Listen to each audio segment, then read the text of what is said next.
Hello and welcome to my channel. आज हम class 12th accountancy जो हम पिछले कई दिन से लगातार कर रहे हैं और अपने कोर्स को ख़त्म करने की तरफ आगे बढ़ रहे हैं। इसका पार्ट 3 का लास्ट जो टॉपिक है हमारा, जो सबसे इम्पोर्टेंट टॉपिक है इस बुक की अगर हम बात करें, वो है कैश फ्लो स्टेटमेंट। थोड़ा सा डिफ़िकल्ट भी है, बट इतना ज़्यादा डिफ़िकल्ट नहीं है कि हम इसको अटैम्प्ट ना कर पाएँ और नंबर ना ले पाएँ। ये जो टॉपिक है या ये जो चैप्टर है, ये कम से कम 6+6 12 नंबर का, और मैक्सिमम जो है ये 6+8 आपका 14 मार्क्स का चैप्टर है। ये जो 6 मैंने यहाँ लिखे हैं ये आपके जो स्कूल में आपका प्रैक्टिकल होगा उसके मार्क्स हैं, और जो ये वाले 6 हैं या 8 हैं ये आपके बोर्ड के एग्ज़ाम के मार्क्स हैं। तो इस तरीके से आप देखो तो ये शायद सबसे इम्पोर्टेंट टॉपिक है जो हमें इतने मार्क्स देता है, और हमारे लिए बहुत नेसेसरी है क्योंकि हमें प्रोजेक्ट में भी इसको यूज़ करना होता है। तो इसकी इम्पोर्टेंस अपने आप में बढ़ जाती है, और इतना ज़्यादा डिफ़िकल्ट टॉपिक नहीं है कि हम इसको कंसेप्चुअल वे में सीख ना पाएँ। मेरी जितनी भी वीडियोस हैं अगर आप इनके थ्रू देखेंगे तो मुझे लगता है कि आप ज़रूर कैश फ्लो स्टेटमेंट को बहुत अच्छी तरह से सीख जाएंगे। आज जो हम इसमें करेंगे वो थ्योरी का टॉपिक करेंगे कि थ्योरी जो पेपर में आती है वो, और इसका भी ये पार्ट 1 है। इसके बाद एक कंसेप्चुअल कि कैश फ्लो स्टेटमेंट हम बनाते कैसे हैं, उसकी क्या आइटम्स हैं, उनको क्यों लिखते हैं, वहाँ कैसे लिखते हैं, वो सब इससे नेक्स्ट वीडियो में मैं आपके सामने लाऊंगा। तो अभी हम मीनिंग, ऑब्जेक्टिव और सिग्निफिकेंस के लिए अपनी इस वीडियो को आगे बढ़ाते हैं। शुरू करते हैं आज अपना टॉपिक। सबसे पहले हमें मीनिंग ही समझना है, क्योंकि सबसे मेन जो चीज़ होती है वो यही होता है कि ये है क्या, हमें ये पहले समझ में आना चाहिए। तो कैश फ्लो स्टेटमेंट प्रोवाइड करता है हमें information about the historical changes in cash and cash equivalent of an enterprises by classifying cash flow into operating, investing and financing activity. तो आप देखो तो ये बिल्कुल क्लैरिफाई में वे में आपको मीनिंग यहाँ पे समझा रहा है कि कैश फ्लो स्टेटमेंट एक ऐसी स्टेटमेंट है जो आपको वो इन्फॉर्मेशन प्रोवाइड करती है जहाँ से हम ये देख पाते हैं कि कैश का flow during a particular period, जिसको हम फाइनेंशियल ईयर भी कह देते हैं, अकाउंटिंग ईयर भी कह देते हैं, वो कैसा था और किन एक्टिविटीज़ में। 3 टाइप की एक्टिविटी मिलेंगी आपको इसमें, operating, investing and financing. Deeply हम नेक्स्ट वीडियो में पढ़ेंगे क्या होते हैं ये और कौन कौन सी आइटम्स यहाँ पर आती हैं। तो बस एक करंट अकाउंटिंग फाइनेंशियल ईयर के अंदर हम जितना भी मूवमेंट ऑफ कैश देखते हैं और कैश इक्विवेलेंट, वो हम यहाँ से प्रोवाइड या यहाँ से हमें वो उसकी इन्फॉर्मेशन मिल जाती है। तो ये कैश के फ्लो को जानने की स्टेटमेंट है, हम ये कह सकते हैं। ये cash flow statement show inflow and outflow of cash and cash equivalent from various activities. यही 3 एक्टिविटीज़ हैं आपकी, जिन वेरियस एक्टिविटीज़ की यहाँ पे बात की जा रही हैं, of A company during a specific period, जो मैं आपको फाइनेंशियल ईयर बता ही रहा था। तो सेम मीनिंग है, आप जैसे मर्जी समझ लीजिए, मीनिंग एक ही निकल कर आता है।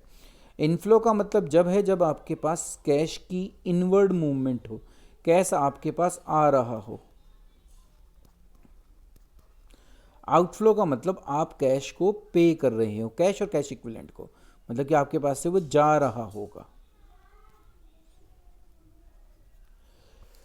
चलते हैं, मीनिंग मेरे हिसाब से अब समझ में आ गया है हमें। अब ऑब्जेक्टिव की तरफ चलते हैं कि कैश फ्लो स्टेटमेंट क्यों बनाई जाती है। तो ज़्यादातर आप देखोगे तो आपको एक ही बात मिलेगी कि वो आपको इन्फॉर्मेशन, यूज़फुल इन्फॉर्मेशन जो आपको चाहिए कैश के फ्लो की, चाहे वो इनफ्लो हो चाहे वो आउटफ्लो हो, एक एंटरप्राइजेस का उसका पता चलता है, और ड्यूरिंग ए पर्टिकुलर पीरियड, और वेरियस हेड वो वही हैं, operating, investing and financing. 3 head के अंदर कैश के फ्लो की, मतलब मूवमेंट ऑफ कैश को हम यहाँ से पता करते हैं। दूसरा है कि वो यूज़फुल इन्फॉर्मेशन प्रोवाइड करता है यूज़र्स को। अब वो यूज़र कोई भी हो सकता है, वो यूज़र आपका ओनर भी हो सकता है, ठीक है, वो आपकी मैनेजमेंट भी हो सकती है, वो आपका सप्लायर भी हो सकता है, वो आपका बैंक भी हो सकता है, वो गवर्नमेंट भी हो सकती है। तो जितने यूज़र हैं उनको एक useful information about your movement of cash पता चलता है। दूसरा, इकोनॉमिक डिसीजन जो भी एक कंपनी को लेने होते हैं उसमें वो मदद करता है, उसका वो बेस बनता है, क्योंकि इसी के बेस पर हम क्या करते हैं, अपने इकोनॉमिक डिसीजन जो फ्यूचर से रिलेटेड है उनको डिसाइड करते हैं। तो ये ऑब्जेक्टिव है, हम कैश फ्लो स्टेटमेंट किस लिए बनाते हैं, इस वजह से। अब इसके बेनिफिट्स क्या हैं, इसके फ़ायदे क्या हैं। तो कैश फ्लो स्टेटमेंट जो है प्रोवाइड करता है information that enable user to evaluate changes in the net assets of an enterprises, its financial structure, its full stop है यहाँ पर, its ability to affect the amount and timing of cash flow in order to adapt to changing circumstances and opportunities। तो वो एक ऐसी information आपको provide करता है जिसके बेस पर आप ये देख पाते हैं कि आपकी जो नेट एसेट्स हैं उसमें क्या चेंजेस आए हैं। साथ ही साथ वो आपके फाइनेंशियल स्ट्रक्चर को समझाने में भी मदद करता है कि कितना अमाउंट कब आया कब गया, तो उसकी क्या मूवमेंट थी और क्या उसका टाइम था। विद अमाउंट जो है वो आपको बता देता है कि कैश के फ्लो की टाइमिंग एंड अमाउंट जो है वो कितना कितना कब कब मूव हुआ हमारे बिजनेस से या आया हमारे बिजनेस में, जिससे हम जो भी करंट के सर्कमस्टांसिस हैं और जो अपॉर्चुनिटीज़ हमारे सामने अवेलेबल हैं उनको हम उनका फ़ायदा उठा सकें, उनके रिगार्डिंग हम क्या कर सकें, निर्णय ले सकें, डिसीजन ले सकें। Cash flow information is useful for assessing the ability of the enterprises. एक कंपनी की क्या एबिलिटी है, क्या उसकी क्या कहें गुडविल कहें कि वो हम वहाँ से पता लग पाते हैं कि कैश और कैश इक्विवेलेंट वो कंपनी किस तरीके से जनरेट कर रही है, कहाँ से पैसा आ रहा है, कहाँ पैसा लग रहा है, वो सारी इन्फॉर्मेशन हमें कैश फ्लो स्टेटमेंट प्रोवाइड कर देती है। और देखिए benefit, it also enhance the comparability of the reporting of operating performance by different enterprises. आप डिफरेंट कंपनी की कैश फ्लो स्टेटमेंट को देखकर आप ये देख सकते हैं कि जो आपकी ऑपरेटिंग परफॉर्मेंस है, या मतलब कि आपके यहाँ जो operating movement of cash and cash equivalent है वो दूसरी कंपनियों के मुकाबले कहाँ पर स्थित है, हम कितना और इम्प्रूव कर सकते हैं इस ऑपरेटिंग परफॉर्मेंस को, वो भी हम यहाँ से पता लगा पा सकते हैं। It also help in balancing its cash inflow and cash outflow, keeping in response to changing condition. तो वो बैलेंस करने में इनफ्लो और आउटफ्लो के उसमें भी हमारी मदद करता है, क्योंकि जब आपके पास पैसा होगा जब ही आप पैसे को लगा सकते हो। तो मूवमेंट की जो बैलेंसिंग है वो भी हम इसके थ्रू ईजिली कर पा सकते हैं या समझ सकते हैं उस मूवमेंट को। It also helpful in checking the accuracy of past assessment of future cash flow. जो भी आप भविष्य में पैसा खर्च करना चाहते हैं, जहाँ भी फ्लो करना चाहते हो पैसे, उसकी पुरानी क्या असेसमेंट है, मतलब कि उसका पुराना क्या अनुभव है, पुराना क्या रिकॉर्ड है, वो भी आप कैश फ्लो के स्टेटमेंट के थ्रू देख सकते हैं और उसको फिर उसके अकॉर्डिंगली अपनी जो फ्यूचर प्लानिंग है उसको कर सकते हैं। अब देखिए, कैश एंड कैश इक्विवेलेंट एक इम्पॉर्टेंट टर्म है, तो आपको समझ में आना चाहिए कि हम बार बार कैश एंड कैश इक्विवेलेंट बोल रहे हैं तो इसके अंदर क्या आता है। एक नंबर में आपका क्वेश्चन सिर्फ यही बन जाता है कभी कभी। तो देखिए, कैश क्या होता है एज पर अकाउंटिंग स्टैंडर्ड 3, क्योंकि कैश फ्लो स्टेटमेंट हम इसी स्टैंडर्ड के अंतर्गत बनाते हैं। तो कैश के बारे में कहा गया है कि comprises cash in hand, demand deposit with bank, ये और कैश एट बैंक भी वही चीज़ होती है। तो कैश का मतलब है कैश इन हैंड और डिमांड डिपॉजिट विद बैंक। तो वो कैश एट बैंक को उन्होंने डिमांड डिपॉजिट कह रखा है, जब आप चाहोगे जब आपको पैसा मिल जाएगा। तो कैश का मतलब होता है कैश इन हैंड और cash at bank. Cash at bank को क्या बोला गया है, demand deposit with bank. Cash equivalent समझना बहुत ज़रूरी है क्योंकि कन्फ्यूज़न इसी की होती है। तो कैश इक्विवेलेंट का मीन्स है वो short term highly liquid investment, जो पैसा आपने कहीं लगा रखा है पर वो बहुत जल्दी कैश में कन्वर्ट हो सकता है। मतलब कि it is equal to cash that are readily convertible into known amount of cash, जो बहुत आसानी से कन्वर्ट हो जाएगा कैश में, and which are subject to an insignificant risk of change in value. मतलब कोई रिस्क भी उसके साथ इन्वॉल्व नहीं है। ऐसा नहीं है कि आपके 1 लाख रुपए हैं और जब आप उसको कैश में कन्वर्ट करने जाओ तो वो 50,000 रह जाएंगे। ऐसा भी रिस्क उसके साथ इन्वॉल्व नहीं होता, तो उसको कहा जाता है कैश एंड कैश और कैश इक्विवेलेंट। अब देखिए, कैश इक्विवेलेंट क्या होता है, क्या चीज़ें आती हैं, क्या चीज़ें नहीं आती, वो मैंने यहाँ बता रखा है, जिससे आप इसको ईजिली आइडेंटिफाई कर पाओ। अगर 1 नंबर में आपसे ये क्वेश्चन पूछा जाए तो आप इसको ईजिली आंसर दे सको, और जो हमारी कैश फ्लो स्टेटमेंट पूरी हम बनाएंगे उसमें हम इसको ईजिली यूज़ कर लें। तो an investment normally qualify as cash equivalent only when it has a short maturity. बहुत छोटे समय पे वो मैच्योर हो सकता है, ऑफ से 3 मंथ और लेस, 3 महीने या 3 महीने से कम, ऐसी भी कोई भी डेट हो जिस दिन हमने इसको ख़रीदा है, उसको हम कैश इक्विवेलेंट के इक्वल मानते हैं। ये एक कंडीशन है, थोड़ा सा और समझते हैं इस चीज़ को। इन्वेस्टमेंट इन शेयर जो हैं वो एक्सक्लूड किए जाते हैं इसमें से, from cash and cash equivalent. तो ये बात याद रखिएगा आप, इन्वेस्टमेंट इन शेयर जो हैं वो कैश इक्विवेलेंट का पार्ट नहीं होता, क्योंकि ये हाईली लिक्विड जो है एसेट नहीं है। दूसरी बात, इसके रेट भी उतने फिक्स नहीं है, फ्लैक्चुएशन थोड़ा ज़्यादा हो सकता है एक ही दिन के अंदर, तो इसीलिए इसको जो है हम कैश इक्विवेलेंट के पार्ट नहीं मानते। Investment in share, short term marketable securities which can be readily converted into cash are treated as cash equivalent।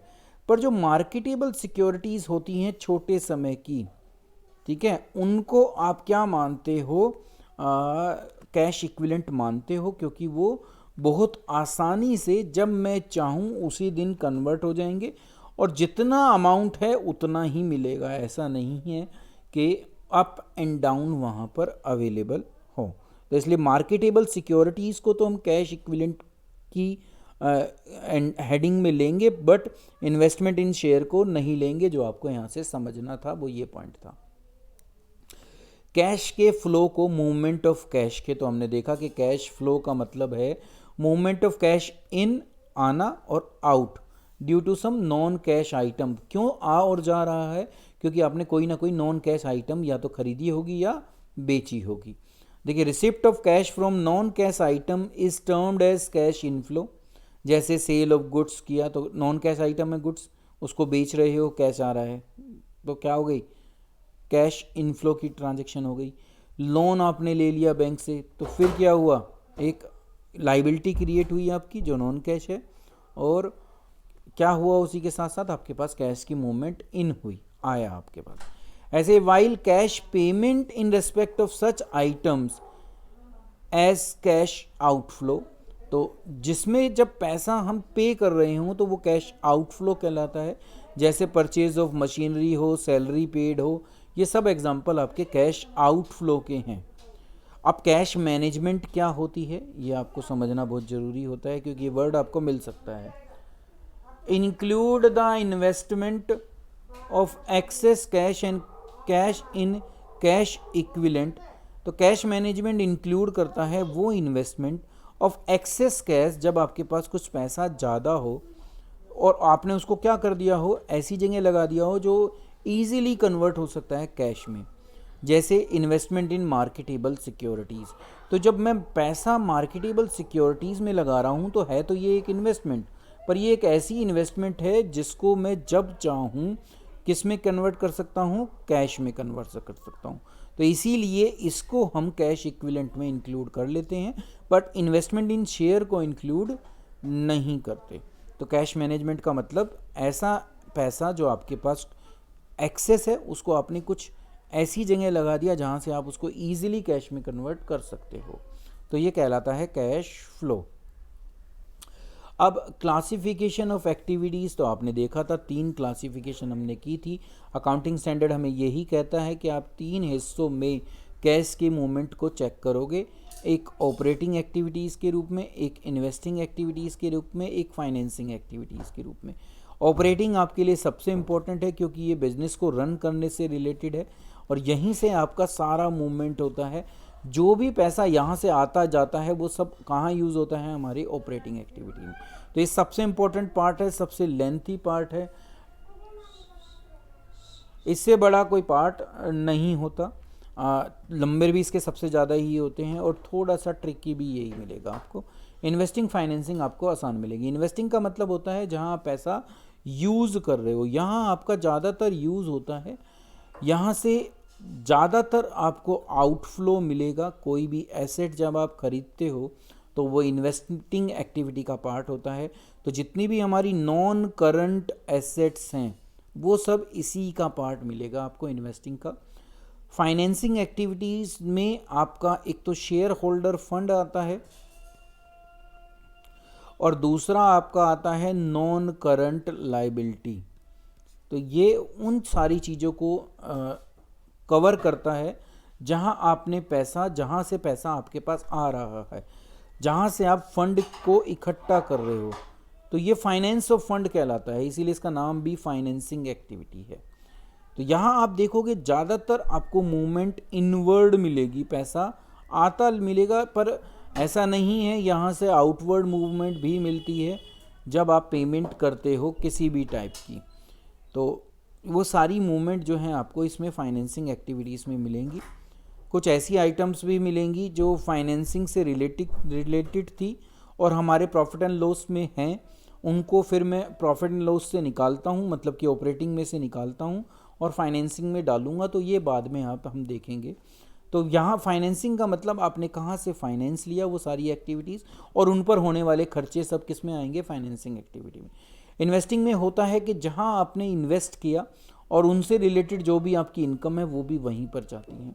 Operating का मतलब है जो बिजनेस को रन करने से, जो आपका मेन कोर्स ऑफ बिजनेस है, ठीक है, उससे रिलेटेड सारी एक्टिविटीज़ इसके अंदर आती हैं। तो this help the user of cash flow statement to assess the impact of these activities on the financial position of an enterprises and also on its cash and cash equivalent। तो वो यहाँ से हम ये चेक करते हैं कि इनका क्या इफेक्ट हमारा फाइनेंशियल पोजीशन पर क्या पड़ रहा है और कैश एंड कैश इक्विवेलेंट पर क्या पड़ रहा है। नेक्स्ट वीडियो में हम पूरी कैश फ्लो स्टेटमेंट की ये तीनों एक्टिविटी डीपली समझेंगे, इसमें क्या चीज़ क्यों आती है और कहाँ आती है। अभी के लिए इतना ही, थैंक यू।